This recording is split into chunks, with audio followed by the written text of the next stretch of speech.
Everything is already here. Deep in the mountains of Kyoto stood an ancient temple, seemingly suspended in time. Blooming plum trees, koi ponds, and old wooden walls wove a space where haste had no place. There lived the Zen master Ryokan, a monk known for his serene smile and slow, deliberate steps. He owned little more than his begging bowl, a small meditation cushion, and a robe worn by sun and rain. One day, a young seeker named Taro arrived at the temple, carrying books and countless questions. He had traveled far, crossing cities and rivers, convinced that in this remote temple he would find the secret to fullness. Upon arrival, he found the master sweeping the courtyard floor with a bamboo broom. Without hesitation, Taro bowed respectfully and said, "Master Ryokan, I have read that you understand the essence of Zen. I come seeking enlightenment. Where can I find it? What must I attain?" The master paused his broom, looked up, and with a gentle smile replied, "Sit down, young one. Rest a while. The tea is ready." Somewhat puzzled by the answer, Taro accepted. They sat beneath the temple eaves, watching leaves fall like a soft whisper on the breeze. As the master poured the tea, Taro insisted, "Master, I have studied many teachings. I know all is impermanent, that the ego is illusion, but still I feel empty. What am I missing?" Ryokan served the tea mindfully and said, "You are missing nothing. Everything is already here." The young man frowned. "I don't understand." The master pointed to the cup, the rising steam, the distant call of a crow, the mountains on the horizon. "Can you see the tea? Can you hear the crow? Can you feel the cup in your hands? If so, what are you seeking beyond this moment?" Taro fell silent. The master softly added, "The mistake is to believe fullness is something to be attained. But life, with all it is already here. The difficulty is simply realizing it." The young man lowered his gaze, still caught in his yearning for more. Ryokan smiled. "Do not rush. Stay. Observe. Everything you need to understand has already come with you." And together, in silence, they drank the tea. Days passed. Taro decided to stay at the temple. At first, he struggled to accept the simplicity of life there. Each day repeated itself. Waking early, meditation, daily chores, simple meals, and silent walks through the forest. Yet, in his mind, questions buzzed like trapped bees. When will I experience enlightenment? When will I feel that everything is perfect? What must I do to reach the understanding the master speaks of? One afternoon, while gathering firewood together, Taro couldn't hold back and asked again, "Master, isn't there a method? A path I must follow to achieve the peace you radiate?" Ryokan stopped, rested the bundles of wood, and looked up at the sky painted red by the setting sun. "When you arrived," he said, "you were seeking something, and now you still seek. Look at this sky. Does the tree demand the cloud teach it how to be sky? Does the wind look for a direction other than the one it already flows in?" Taro lowered his head. "But I still feel like I have a long way to go." The master picked up a fallen leaf and showed it to him. "Is this leaf missing anything to be a leaf? Is it missing anything to dance with the wind? You are like this leaf. You don't need to become something else. You only need to stop struggling against what you already are." The young man fell silent, touching the leaf with reverence. But inside, doubt persisted. That night, while the temple slept, Taro sat alone in the porch. The wind stirred the branches, and the starry sky seemed to whisper a secret he had yet to understand. Could it be true? Could it be possible that everything I seek is already here in this very moment? The question softly echoed in his chest. For the first time, instead of trying to answer it, he simply let it be. The first glimmer of understanding, like a gentle breeze, began to brush his restless mind. The next morning, the birdsong woke Taro before dawn. He felt an unfamiliar urge and, instead of joining the other monks in the zendo, he chose to walk alone into the forest surrounding the temple. The air was fresh, filled with the scent of damp earth. Each step on the carpet of dry leaves softly crunched beneath him. For a moment, the young man stopped thinking about his search. He simply walked, without a goal. Upon reaching a clearing, he sat on a stone. He watched as the sun began filtering through the trees, painting the ferns with gold. There were no revelations, no visions. Just the moment, the song of a robin, the whisper of the wind, his own breathing. It was then he understood something simple. In that moment, he lacked nothing. He was not waiting for anything. He was there, whole with everything he was. Returning to the temple, he found Ryokan sweeping the courtyard as usual. "Master," Taro said, with a different look in his eyes. "Today, in the forest, I felt that everything was all right. It wasn't an intellectual understanding.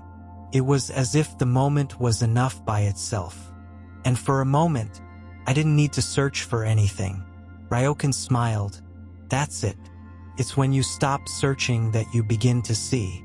It's not about giving up the search, but letting go of the idea that fullness lies somewhere else.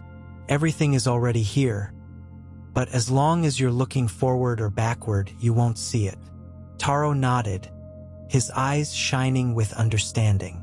The master added, "Now the real practice begins. To remember this, even when the waves of life shake you, the moment is always complete. You are that moment." The young man took a deep breath. For the first time, he felt his burden lighten. Perhaps the path is simply to be present with what is. In the days that followed, Taro fully embraced the simple life of the temple. Every action, no matter how small, became an opportunity to be fully present. When he washed the bowls, he did so with careful attention. When he walked to the well to fetch water, he listened to the birdsong and felt the weight of the bucket in his hands. When he ate warm rice, he savored each grain without hurry. The anxiety that had accompanied him for so long began to dissolve, like mist retreating before the sun. One morning, while sweeping the courtyard, Ryokan approached and quietly observed the young man. After a while, he said, "I see your way of sweeping has changed." Taro smiled. "Before, I swept with my mind full of thoughts. When will I reach enlightenment? What am I missing? Now, I just sweep. And in a way, I feel that everything is all right as it is." The master nodded. "Exactly. When we understand that everything is already here, we stop chasing shadows. Then, even the simplest task becomes complete, perfect in itself." Taro reflected. "But, Master, what if tomorrow the doubts return? What if I forget this state and start searching again?" Ryokan chuckled softly. "Then, when you realize you are searching, simply stop. Look around. Breathe. Remember, the moment before you is everything. It doesn't need to be different." The young man understood that the true art was not clinging to that clarity like a treasure, but returning to it again and again. Everything is already here, even when I think I've lost it. The wind blew through the plum trees, scattering petals like tiny reminders of the teaching. As the weeks passed, Taro felt his heart growing lighter. The questions that once haunted him faded away like waves retreating from the shore. One afternoon, during meditation, something unexpected happened. While following his breath, an intrusive thought appeared. "This isn't enough. I should be more enlightened." For a moment, the old restlessness returned. His body tensed. His mind began to spin. But then he remembered the master's words. "When you realize you are searching, stop. Look around. Breathe." So he did. He slowly opened his eyes. Before him, sunlight danced on the grains of the old wooden floor. The chirping of crickets filled the air. His own breath was a gentle ebb and flow. Isn't this enough? Isn't everything already here? He smiled. The longing dissolved like frost at dawn. Later, he shared the experience with Ryokan. The master, after listening, said, "Such is the human mind, always adding, always wanting more. But when you see it doing this, you are already awake. You don't need the mind to be perfect. You just need to remember that life is already complete in every moment." Taro nodded, understanding more deeply than before. Even longing is here too. It's not the enemy. It's part of the whole. That night, as he gazed at the full moon, he understood there was nothing to attain. The present moment held all the beauty his heart could embrace. Everything is already here. The days slipped by gently. Winter whispered in the air. The plum trees no longer bore flowers, but their bare branches seemed to point to the sky with quiet elegance. Taro continued his daily practice, but now each moment felt less like effort and more like presence. One morning, returning from the forest with firewood, he found Ryokan gazing at a frozen puddle. Without a word, he sat beside the master. After a long silence, Ryokan asked, "Do you see the ice?" "Yes, master. Water does not struggle to be ice. And when the sun comes, it will not resist becoming water again. Such is the nature of things." Taro reflected. Have I been like that ice, trying to hold onto a shape, an ideal of enlightenment? The master continued, "Many come here thinking peace lies in reaching some special, unchanging state. But peace is allowing each moment to be what it is. When it's cold, feel the cold. When the sun arrives, feel the warmth. It's not resistance. It's deep acceptance." The young man looked at the ice shining under the weak sun rays. He understood he didn't need to force anything.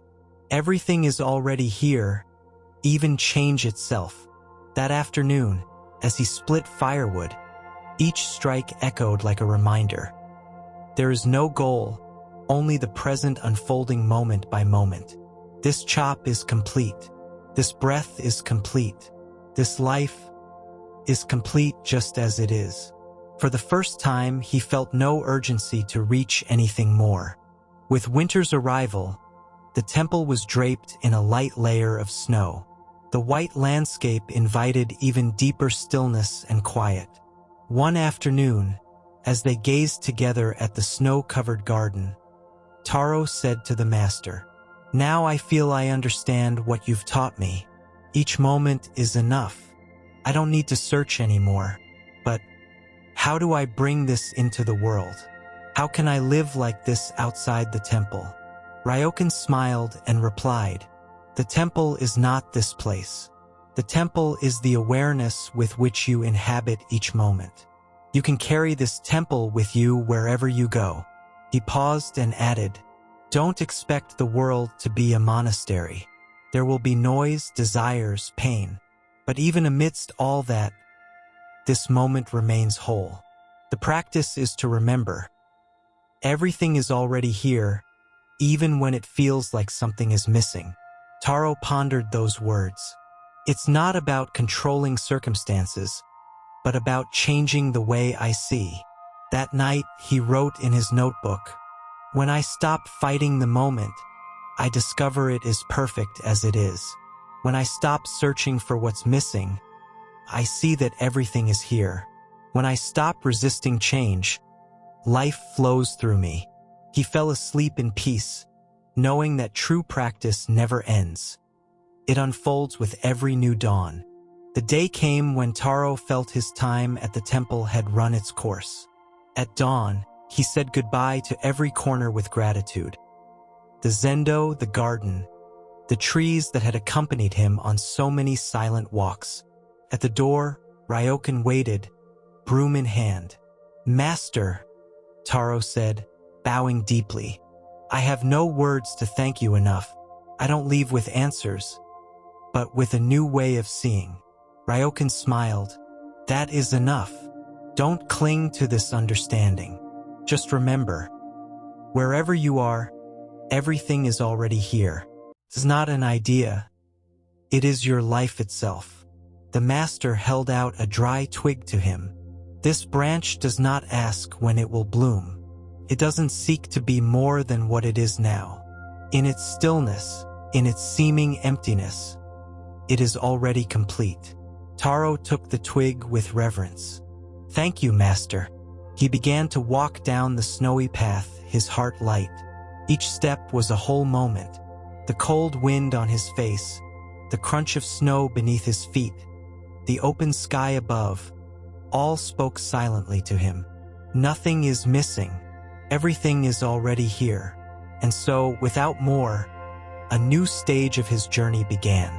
Not with a distant goal in mind, but with the certainty that in every breath, in every gesture, life unfolds in its fullness.